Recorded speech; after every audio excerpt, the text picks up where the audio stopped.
Welcome to another episode of Women in Focus. I get to meet some of the best women in our community, and when I sit down and think about all the different careers South Asian women have been in, it is amazing that we have not left any career that is untouched. Today's Woman in Focus is Mini Soddy, and she is an immigration expert. So we're going to be talking to her about many things apart from immigration, everything else. So Mini, most welcome in our program. How are you doing? Thank you, Sushmaji. It's such a pleasure to be here. I'm doing well, thank you. I love what you're wearing. Thank you. The color and the matching is just beautiful. And of course, I commented on your shoes. They look fantastic. We can't show the shoes here. I have another person that I like very much. Her name is Minnie as well. Interesting. And she's crazy about shoes. Oh, nice. So Me too. Yeah. So when I saw your shoes, she buys shoes and she likes the shoes, and it isn't in her size, she will still buy it. Wow. Yeah, that's how crazy she's about shoes. Not that crazy. No. So, thank you. Immigration, a lot of issues going on currently for people who want to come over here, people who want to emigrate here.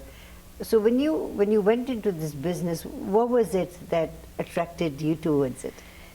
Well, I migrated to Canada in the 90s, early 90s.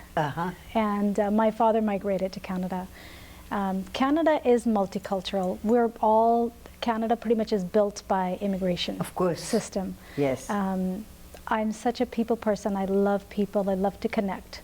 And what better way to give back, to connect with community, than to be an immigration consultant, show them a path where they can have a better life, how they can migrate. You know, I always look at people who come, I mean, I'm an immigrant as well. I came here in the 70s.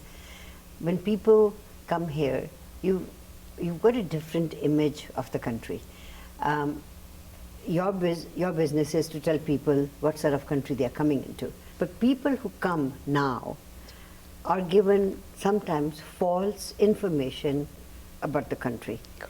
Everybody knows that, standard of living is quite high here. Whatever you make, you spend, right? Yeah.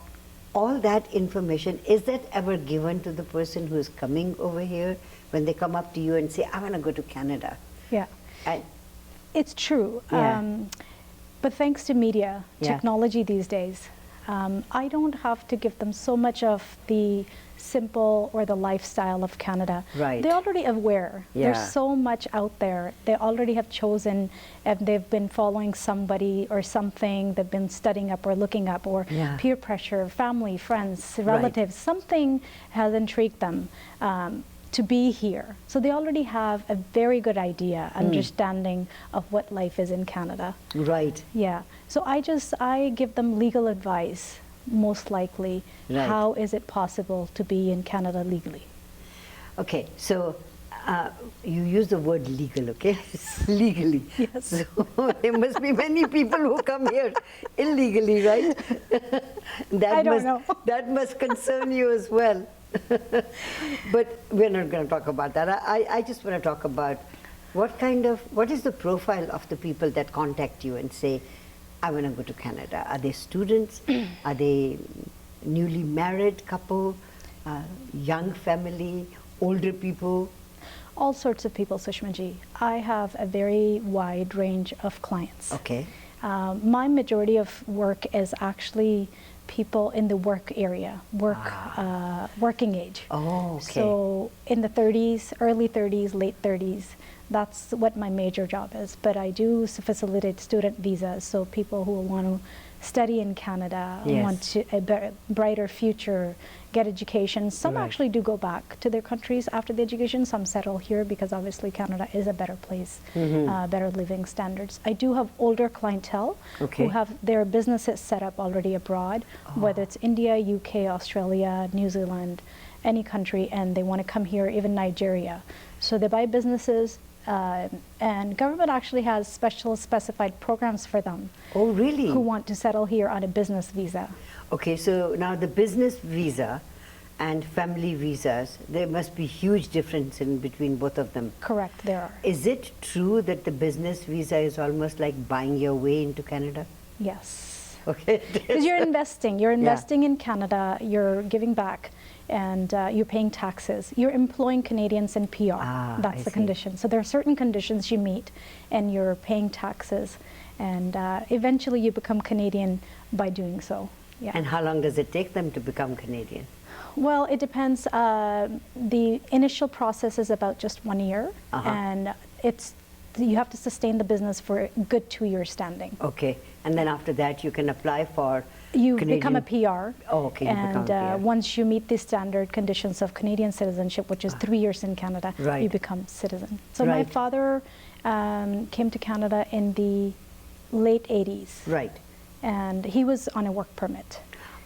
He worked his way through to get his permanent residency. Wow. And permanent residency back then was the new thing, like you're mentioning. So it did not exist. Even the work permits actually didn't exist from overseas. There you go. So he had made his way into Canada legally. And applied for a job. Jobs were readily available. Yeah. They were given on the spot to foreign nationals that were in Canada. And that's how we all became immigrants of Canada. I want to take you back to your childhood and talk a little bit about your family, because it seems like a very interesting life that you guys have led here. Let's take a very short commercial break and come back. Yes. Thank you. Minnie is our Woman in Focus today. Don't go away. We'll be right back.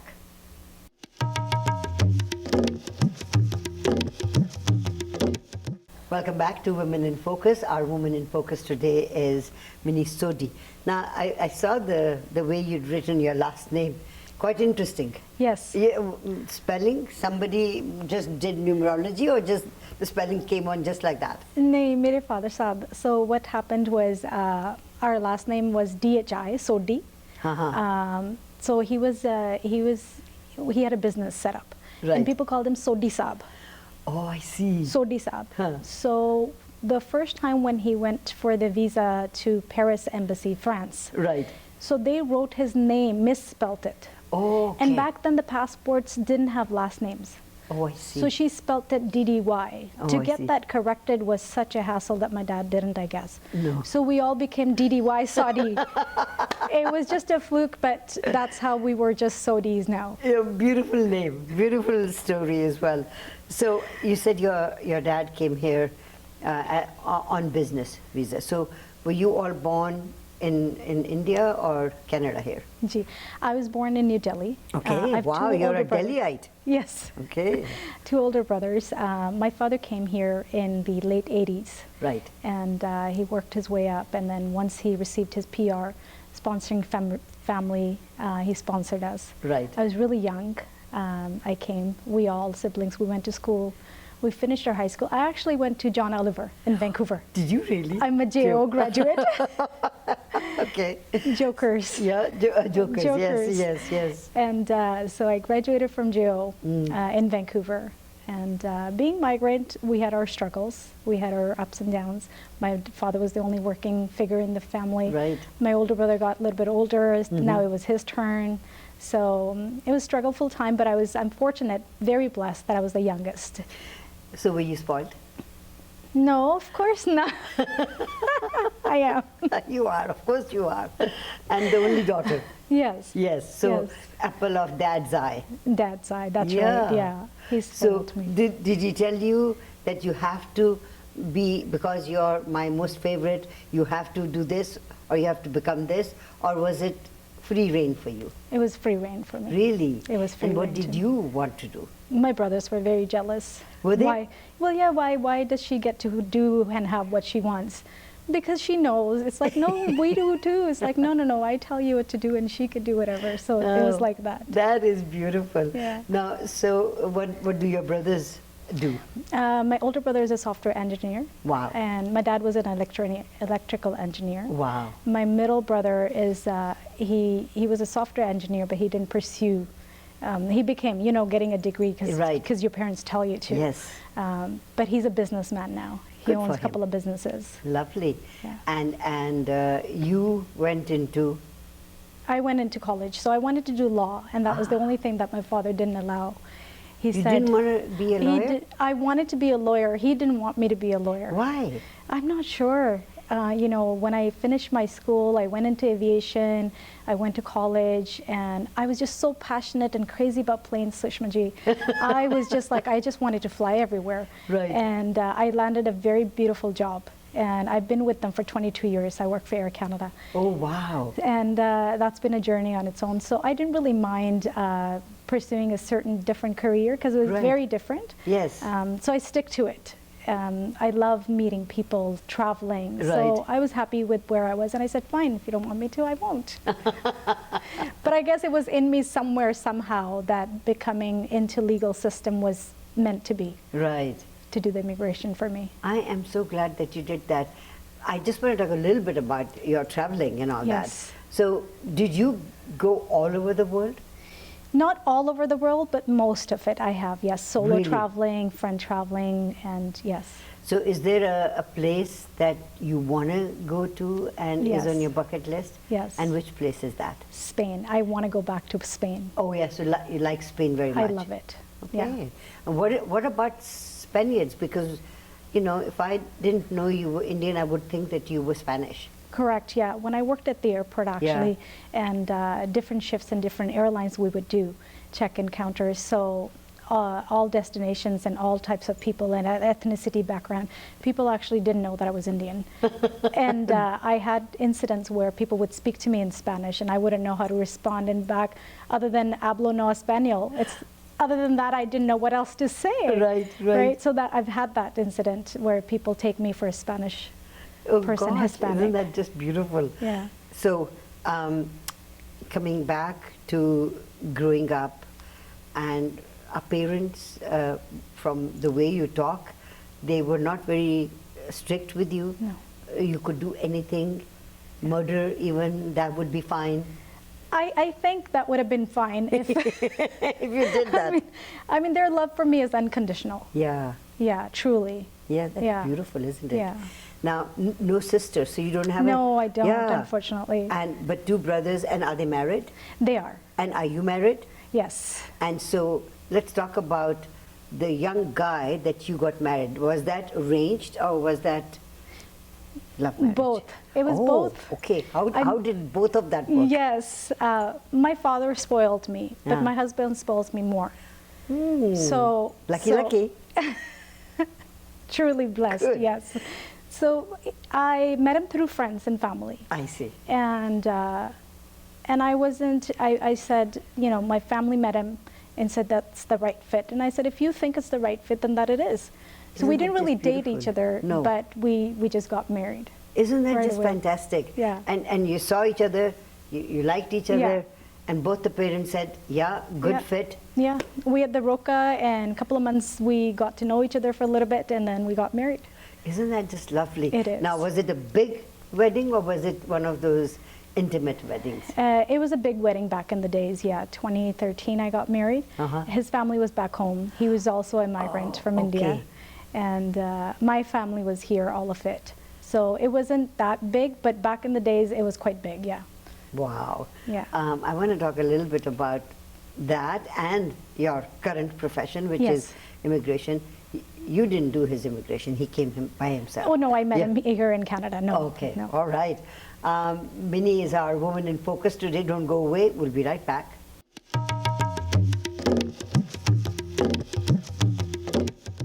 Welcome back to Women in Focus. Our woman in focus today is Minnie Soddy. Got married. This guy, you just fell in love with him. Yes. Everything worked out, and you have Three beautiful children. 3 beautiful children. And what do you have? I have a daughter, Uh-huh. she's 12. I have a son who's 9, and I have a daughter who's 4. Well, you made up for not having too many, your parents not having too many girls. So at least your 2 daughters Yeah. now have their sisters. That's right. I think sisters are fantastic, don't you I think? believe so, yes. I Yeah. miss that part about my life, yes. Right, but your kids are going to have that. Yes. So your parents did not force you to do anything you, Didn't want to. yeah, whatever you wanted to. Bringing up children, do you see how your parents were with you? Are you like that with your children? Absolutely. Really? Absolutely. And how's your husband about that? Yeah, he supports me in every decision. He's actually, forget children, he lets me do whatever I want to do. Yeah. So he's very supportive in that way. Which is very nice. Very nice, yes. It sort of gives, a very equilibrium position in the household, doesn't it? It does. So, aspirations for your children, what do you want them to do? Would you like them to go into your profession or your husband's profession? What does he do? He's in transportation. Okay. He owns a transportation company. He does? Yes. Not those trucks that are being, hauling stuff. Yes, haulage company, yes. Really? He has a local and a long haul company. Isn't that just fantastic? Yes. Isn't that owned totally by the South Asian community? I believe the so. trucking business. It Is it because all the people who come from India, and predominantly Punjabis, Yeah. own a lot of trucking business in India as well, don't Correct. they? So they feel quite comfortable getting into that business, I guess. I guess, yeah. But long driving going all the way down to Mexico and then coming back. Yeah, all over Europe, USA and USA Canada. and Canada. Yeah. Now, he doesn't. He doesn't drive anymore, no. Thank the goddess He for that. manages about 45 to 50 people now. That's very nice. Yeah. So let's come back to your business of immigration. A lot of things have changed in the last little while. Yes. The current spat between India and Canada, which I'm hoping by the time we put this on air, Yeah. will be over. I hope so. Has that affected your business at all? No, Hmm. no. It's a hurdle. These things happen quite a bit between governments, but it hasn't stopped how people are wanting to be here. The desire is still there. Right. So the supply and demand is there. So as Yeah. long as the demand is there, the supply will exist. Well, Canada is such a huge country, market, yes. and there's Yeah. we always have places where people can be fitted in, right? Yeah. But there are two different provinces Yes. which take the most people. That's right, Ontario and BC. Yeah. That's it. So when you give proposals to these business people, Yes. do you ask them to go to other provinces as well? Yes, yeah, definitely. It's easier because government supports these programs. They want to establish other provinces, Alberta, Yukon, Northwest Territories, Saskatchewan. So government promotes these, and they have better immigration programs actually For that. for those provinces, even for Canadians to move there, PR to move there. So if a foreign national wants to invest in those provinces, it's a little bit easier process. And so have you noticed that your clients have used that and taken advantage of that? Absolutely. And they are happy? Yes. You mentioned earlier in the program that some people come here, they get their immigration, and after that they've gone back. What is the reason of people leaving this country and going back? The strongest, I believe, those would have been people who were settled already back home. I see. So either they came to settle their children for a better future. Okay. And now that their children are settled in abroad here and they've gone back to their little nest. Those are the majority of the people that I've seen going back. And life here is very difficult. It isn't like India at all, where one person may work and the whole family, but here it's dedication, it's hard work. Right. So India is completely different. What do than you think Canada. about the parents and grandparents that, the whole family is here, but they are over there? And the family over here wants them to come. Yes. But when they come here, Yes. their life over here isn't as happy as it was in India. No. But they can't go back. They can't stay here. I feel sorry for those people. I do, yeah. And so, what is the solution for that? It's a generation gap. It's cultural difference. And I think our community has done so much work to put that together, made so many ways for these elderlies to connect. Right. There's so many Indian-speaking old age homes, Right. gurdwaras, there's programs that these people can connect to and Right. actually have a standard living. It's not going to be the same as India, Sushmaji, but Yeah. it's definitely, it's the social life that they're missing. I think the friends that they had over there, Exactly. the freedom, the language, Yeah, the weather. The weather. I think the weather is the number one, I believe, yeah. And I think currently the snowbirds can go back home this year. No. They'll have to stay here. And COVID was also a big hurdle for them. Did the COVID period hamper your business at all? It did. It backlogged a lot of our files. A lot of people were delayed, denied. Even the visas that were issued prior to or just when the COVID hit, they were not allowed to travel anymore.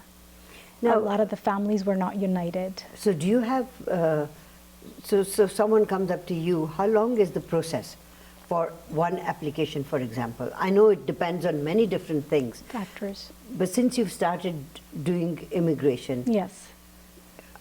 what is your rate of success? Shortest visa application has been approved in 22 days. 22? From India. 22 days. No kidding. Yeah. Really? And a visitor visa has been issued within 72 hours. Wow. Of application, yes. Well, we hear things like, oh, the wedding is happening, you've got to apply at least 6 months in advance. That's what I tell my clients. Yeah. And they do, and you get them within. So what is it? Right now, with the condition that's happening, so files are backlogged again. Right. So more files in process, longer the process. So an application may take anywhere from a month to 6 months. I tell my clients to be patient up to 6 months, but when I give them the result in 20, 30 days, they're obviously thrilled. Of course they are. Yeah. And if people wanted to connect with you, Yes. what is the name of your business? And It's, how can they connect with you? Yahowa Canadian Immigration, and they can call us at 604-330-3330. Wow, what a beautiful number. How did you end up getting that number? My husband brought that for me. He said, this is an easy number. I think you need that. I'm like, okay. I think you should do a Punjabi ad with 604 330. 330 He taught me Punjabi too. I'm from Delhi. I love that. I love that. This is fantastic. I wish you all the more power Sushma-ji. in your business. You're so clear about what people should do, how they can come here, what should they be doing, and I think people should be calling you quite a bit. Thank you. I believe so, yes. Thank you for being our Woman in Focus today. Thank you so much for having me, Sushma-ji. Minnie has been our Woman in Focus today. Don't go away. We'll be right back.